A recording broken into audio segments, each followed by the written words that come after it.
11 जनवरी 2025 कराची में एक पुरसुकून दिन था, मगर इस दिन एक ऐसी खबर आई जिसने पूरे शहर को हिलाकर रख दिया था।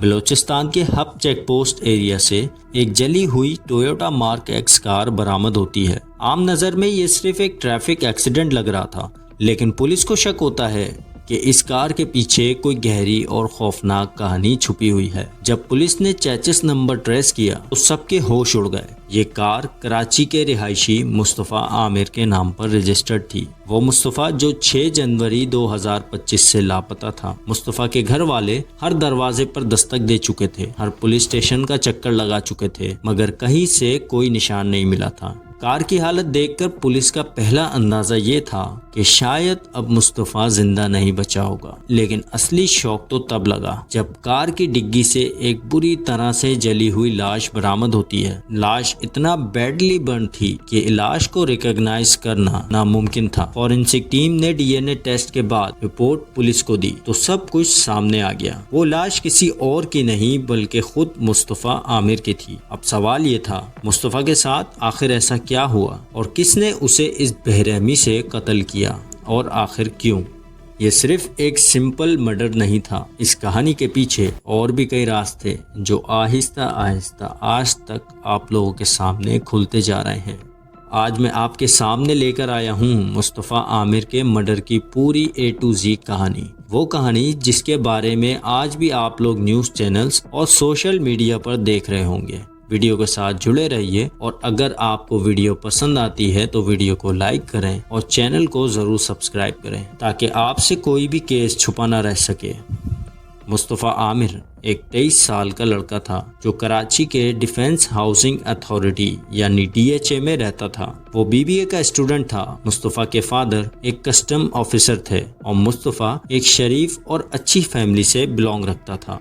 मुस्तफ़ा और उसके छोटे भाई को उनके पेरेंट्स ने बड़े प्यार और लाड से पाला था। हर शौक, हर ख्वाहिश, हर अरमान उनके वालिदैन ने पूरा करने की पूरी कोशिश की। ये एक न्यूक्लियर फैमिली थी, सिर्फ माँ बाप और 2 बेटे। इन्हीं 2 बच्चों में उनके पेरेंट्स की पूरी दुनिया बसी हुई थी। मुस्तफ़ा का सबसे बड़ा शौक गाड़ियों का था। उसके पास एक टोयोटा मार्क एक्स थी जो वो मेनली ड्राइव किया करता था। उसके पास घर में और भी मल्टीपल कार्स थी। कार्स को कस्टमाइज करना, ट्रैक पर ले जाना, मोड शॉप्स और मैकेनिक्स के चक्कर लगाना, ये सब मुस्तफ़ा की जिंदगी का हिस्सा बन चुका था। मुस्तफ़ा को कार का इतना ज़्यादा मालूम था कि फैमिली, फ्रेंड्स, रिलेटिव सब उससे सजेशन लेते थे। पेरेंट्स भी उसके इस पैशन को पूरी तरह सपोर्ट देते थे। साथ ही उसकी BBA की पढ़ाई भी चल रही थी। जैसे कहते हैं ना, जैसे आपके शौक होते हैं वैसे ही आपको दोस्त भी मिलते हैं। ऐसा ही कुछ हुआ जब 2 साल पहले मुस्तफ़ा की मुलाकात अरमगान कुरैशी से हुई। दोनों एक ही दिन एक ही ट्रैक पर कार ड्राइव कर रहे थे और यहीं से उनकी पहली मुलाकात हुई। अरमगान 29 साल का लड़का था जो मुस्तफ़ा से 6 से 7 साल बड़ा था। अरमगान कुरैशी भी कराची के DHA फेज 5 में एक बड़े से बंगले में रहता था। ज्यादातर लोग उसके रिच होने से मुतासिर होते थे, लेकिन किसी को ये नहीं पता था कि ये पैसा कहाँ से आता है। अरमगान और उसके फादर दोनों DHA में बदनाम थे। लाउड पार्टीज, फायरिंग, हरेसमेंट, सब कुछ उनके घर का मामूल था। आस पड़ोस डर के मारे चुप रहते थे। कंप्लेन भी होती थी लेकिन कोई एक्शन नहीं लिया जाता था। लोग हैरान थे कि अगर अरमगान के फादर इतने रिलीजियस और रिस्पेक्टेबल पर्सन हैं तो फिर घर में 100 से ज्यादा गार्ड्स क्यों थे। उनकी इज्जत का ये पहलू भी लोगों को कंफ्यूज करता था। अब क्योंकि मुस्तफ़ा अरमगान का दोस्त बन चुका था, वो भी इस डेंजरस वर्ल्ड का हिस्सा बन गया था। उसने अरमगान की हकीकत जान ली थी और मुस्तफ़ा खुद भी अरमगान के साथ मिलकर इस धंधे में शामिल हो गया था। ये पैसा इनलीगल काम का नतीजा था। अरमगान एक बड़ा ड्रग डीलर था। पाकिस्तान के टॉप लेवल ड्रग नेटवर्क का हिस्सा भी था। हाई सोसाइटीज में वीड सप्लाई करता, पार्टीज में ड्रग्स का आज़ादाना इस्तेमाल करता था। मुस्तफ़ा भी अब इन पार्टीज का हिस्सा बन चुका था। 2024 में मुस्तफ़ा पहली बार एक ड्रग केस में फंस चुका था। उस पर कोर्ट ट्रायल्स और इन्वेस्टिगेशन भी चल रही थी। जिस दोस्ती को उसने कार के शौक की बुनियाद पर शुरू किया था, उसने उसकी जिंदगी का रुख ही बदल दिया। मुस्तफ़ा को अंदाजा भी नहीं था कि अरमगान से दोस्ती का अंजाम उसके लिए इतना बड़ा नुकसान साबित हो सकता है। 6 जनवरी 2025 शाम 6:30 बजे मुस्तफ़ा अपने घर से नॉर्मली तैयार होकर हल्का फुल्का ड्रेस पहनकर अपनी टोयोटा मार्क एक्स में निकलता है। घर से निकलते वक्त अपनी मदर को कहता है कि वो सिर्फ कुछ दोस्तों में मिलने जा रहा है और चंद ही मिनटों में वापस आ जाएगा। हर माँ को अपने बच्चे बहुत प्यारे होते हैं। अगर उनका बेटा चंद घंटों के लिए भी उनसे दूर हो जाए तो उनका दिल बेचैन हो जाता है। खासकर कराची जैसे शहर में जहाँ रोज बढ़ते हुए क्राइम्स ने हर किसी को डरा दिया है। मुस्तफ़ा की माँ को आदत थी कि वो अपने बच्चों से मुसलसल कांटेक्ट में रहती थी, मैसेजेस करती थी, कॉल्स करती थी, सिर्फ ये जानने के लिए कि उनका बेटा किस जगह पर है और ठीक है या नहीं। लेकिन जब 1 घंटा गुजर जाता है, मुस्तफ़ा का नंबर अनरीचेबल आने लगा तो उनका दिल घबराने लगा। उन्होंने फौरन मुस्तफ़ा के तमाम क्लोज फ्रेंड्स से राब्ता किया, लेकिन हर जगह से सिर्फ नेगेटिव रिस्पॉन्स मिलने लगा। कोई भी नहीं जानता था कि मुस्तफ़ा आमिर कहाँ गया। उसके बाद मुस्तफ़ा की मदर ने अरमगान को कॉल की, ये पूछने के लिए कि क्या मुस्तफ़ा उसके साथ है। अरमगान ने बहुत ही कैजुअली जवाब दिया कि उसे मुस्तफ़ा के बारे में कोई मालूमात नहीं। जब रात 9:30 बज गए और मुस्तफ़ा अब तक घर वापस नहीं आया तो मुस्तफ़ा की मदर, उसके फादर और मुस्तफ़ा का छोटा भाई सब समझ गए थे कि जरूर कुछ गलत हुआ है, क्योंकि मुस्तफ़ा ने कभी भी पहले इस तरह नहीं किया था। इसके बाद मुस्तफ़ा के फादर, मदर और भाई ने घर के आसपास मुस्तफ़ा के बारे में पूछना शुरू किया। हर गली, हर कॉर्नर पर जाकर उसका पता लगाने की कोशिश की, लेकिन कोई नहीं जानता था कि वो कहाँ गया। आखिर रात के 3 बजे के करीब मुस्तफ़ा की मदर ने पास के ही थाने में जाकर एक मिसिंग रिपोर्ट दर्ज करवा दी, लेकिन पुलिस ने इस केस को इतना सीरियसनेस नहीं लिया क्योंकि मुस्तफ़ा पर ऑलरेडी ड्रग केस चल रहे थे। फिर नेक्स्ट डे 7 जनवरी को मुस्तफ़ा की मदर ने 2 घंटे तक पुलिस से बहस करने के बाद FIR दर्ज करवाई, मगर फिर भी पुलिस का रवैया ठंडा नहीं हुआ। उनके लिए ये सिर्फ एक और लापता ड्रग एक्यूज था। उसके बावजूद फैमिली और फ्रेंड्स ने इन्वेस्टिगेशन जारी रखी, लेकिन मुस्तफ़ा का कोई पता नहीं चल सका। फिर 12 जनवरी 2025 को कराची के पास बलोचिस्तान के हब चेक पोस्ट के करीब वहाँ की एक लोकल पुलिस को एक बुरी तरह से जली हुई टोयोटा मार्क एक्स मिलती है जो मुस्तफ़ा चलाया करता था। पुलिस ने जैसे ही गाड़ी की डिग्गी खोली तो अंदर से एक बुरी तरह से जली हुई लाश मिलती है। इतनी बैडली बर्न थी कि पहचानना भी मुश्किल था। लोकल पुलिस ने फौरन कराची पुलिस को रेडियो कॉल की, मगर कराची पुलिस ने इस रिपोर्ट को सीरियसली फॉलो अप नहीं किया। इस लापरवाही की वजह से लोकल एडमिनिस्ट्रेशन ने उस लाश को लावारिस समझकर ईदी फाउंडेशन के जरिए दफना दिया। इस वक्त तक मुस्तफ़ा की फैमिली को कोई अंदाजा नहीं था कि उनका बेटा दुनिया में नहीं रहा, और न ही ये पता था कि उसकी लाश किसी ने पहले ही लावारिस समझकर दफना दी है। मुस्तफ़ा की फैमिली इस उम्मीद में थी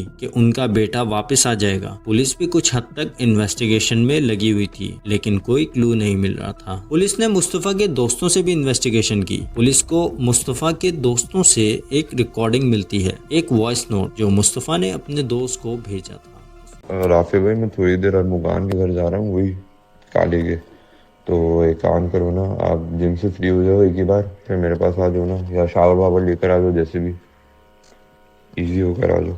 ब्रो मैं भी अब अपने हिसाब से खेलूंगा। अब देखो ऐसा है ना, तो बस सही है, अभी मैं भी एक तरीके से खेलूंगा इसके साथ।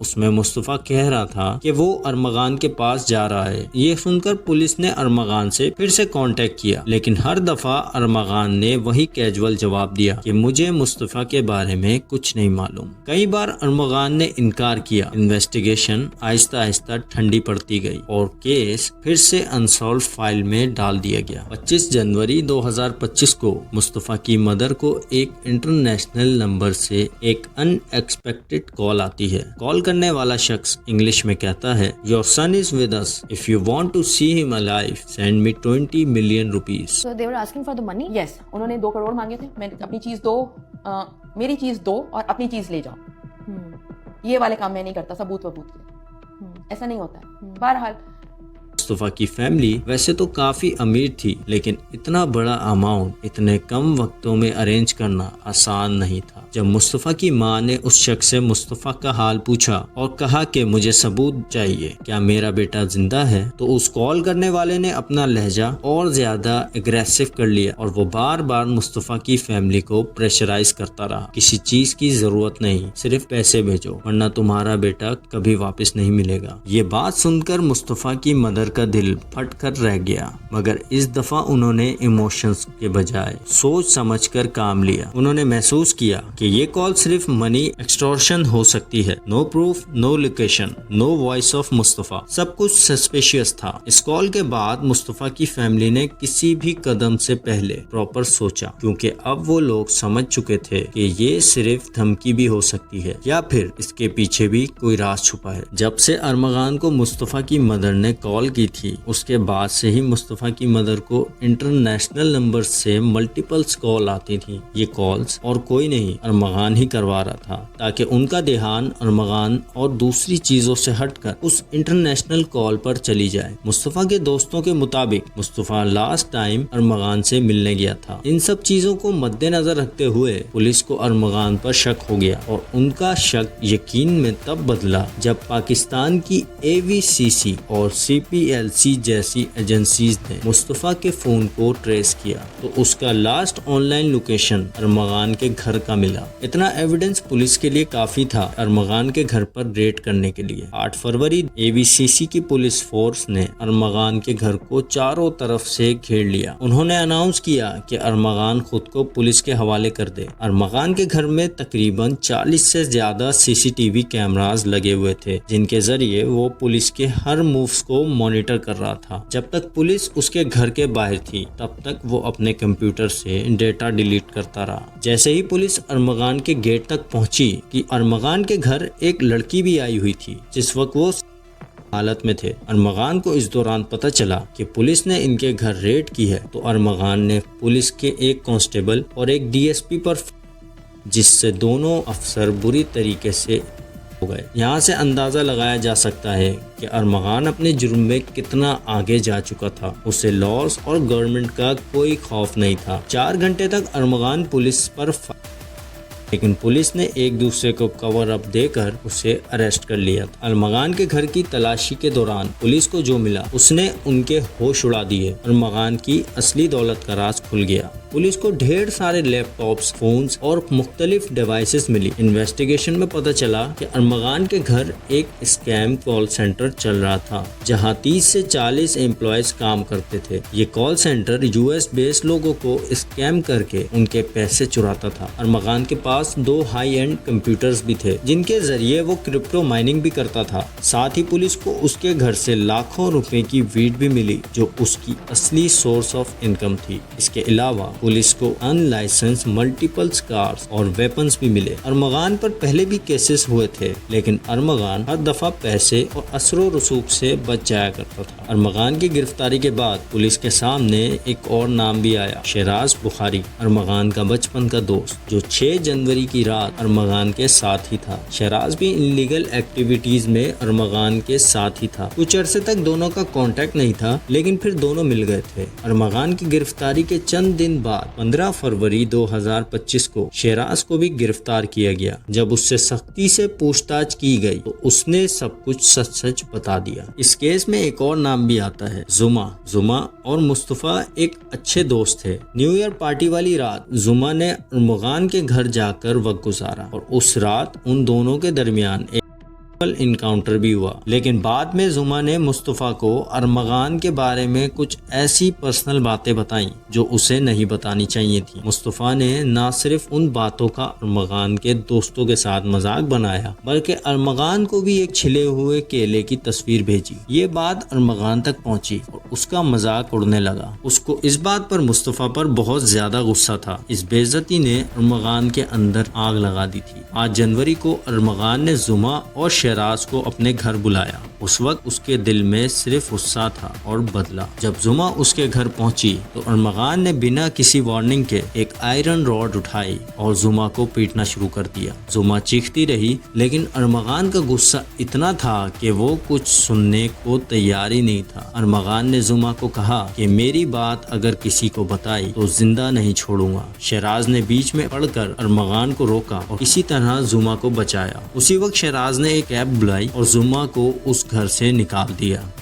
फिर 6 जनवरी 2025 को अरमगान ने मुस्तफ़ा को भी अपने घर बुलाया। मुस्तफ़ा को आइडिया नहीं था कि अरमगान के दिमाग में क्या चल रहा है। जब मुस्तफ़ा आया तो अरमगान ने उसे आयरन रॉड से जानवरों की तरह पीटना शुरू कर दिया। बाद में उसके कपड़े उतार दिए और हाथ पैर बांध दिए। उसको इतना पीटा कि मुस्तफ़ा बेहोश हो गया। अरमगान और शहराज ने उसे उसकी ही कार टोयोटा मार्क एक्स की डिग्गी में डाल दिया और हब चेक पोस्ट बलोचिस्तान ले गए। वहाँ उन्होंने गाड़ी पर पेट्रोल छिड़का, आग लगाई और मुस्तफ़ा को जिंदा ही जला दिया। मुस्तफ़ा को मारने के बाद कई घंटे पैदल चलने के बाद इन्होंने एक लिफ्ट ली। रास्ते में जगह जगह स्टे भी किया। फिर एक सुजुकी से नॉर्थ कराची 4 के चुरंगी तक आ गए। वहाँ से रक्षा लिया और सीधा DHA अपने घर पहुँच गए। अरमगान ने अपने वालिद कामरान कुरैशी को भी ये सब कुछ बता दिया। कामरान कुरैशी भी इन लीगल एक्टिविटीज में ही था। उसने अपने बेटे को कराची से अंडरग्राउंड होने का मशवरा दिया, लेकिन जब अरमगान अरेस्ट हुआ तो वही बाप उसे डिफेंड करता और लोगों को जस्टिफाई करता नजर आया। मुस्तफ़ा की फैमिली इन सब चीजों से अनजान थी, लेकिन जब उन्हें हकीकत का पता चला कि उनके बेटे के साथ क्या हुआ है तो पूरा घर सदमे में था। 2 दिन तक किसी ने घर से बाहर कदम तक नहीं रखा। मुस्तफ़ा की मदर ने अपने बेटे को इंसाफ दिलवाने में कोई कसर नहीं छोड़ी। शहराज का पूरा बयान सुनने के बाद उन्होंने जुडिशियल मजिस्ट्रेट से ऑर्डर लिया कि जिसको लावारिस समझकर दफनाया गया उस बॉडी को कब्रिस्तान से निकाला जाए। DNA टेस्ट के बाद कंफर्म हुआ कि वो मुस्तफ़ा आमिर ही था।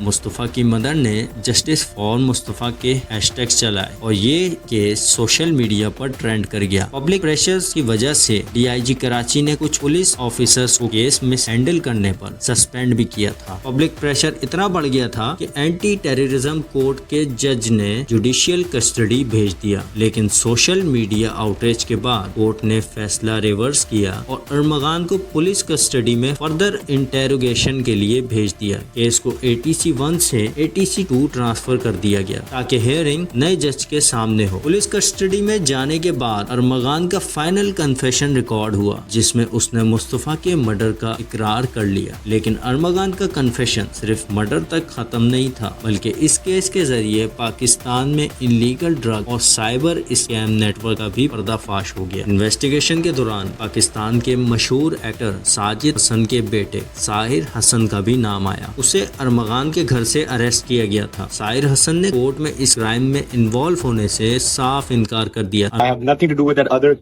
criminal Armagan case. I have nothing to do with that. अच्छा, मुस्तफा से या कभी आपकी उनकी मुलाकात हुई है अरमगान से? I knew them as acquaintances. They weren't my friends. तो ये जो इल्जाम लग रहा है कि आपने उनको मंशियात जो है फरोख्त की है या आप उनसे मंशियात लेते रहे, इस हवाले से क्या कहेंगे? I would never buy from Mustafa and I would never sell to Mustafa. We were friends. अरमगान के फादर कामरान कुरैशी ने पहले पुलिस को धमकाया, लेकिन बाद में उनका बेटा उनसे भी कट गया। कुछ अर्सा पहले कामरान कुरैशी को भी अरेस्ट किया गया, लेकिन अब तक अरमगान को सजा नहीं सुनाई गई। मीडिया ने पूरी कवरेज ली, लेकिन अवाम का सवाल अब भी जिंदा है। क्या पावरफुल लोगों के बच्चे कत्ल भी कर दें तो क्या उनको कोई सजा नहीं? ये सिर्फ एक कत्ल नहीं, एक आवाज है और इस आवाज को कभी खामोश नहीं होना चाहिए। वीडियो पसंद आए तो लाइक, कमेंट, शेयर जरूर कर दें। मिलते हैं अगले केस फाइल में।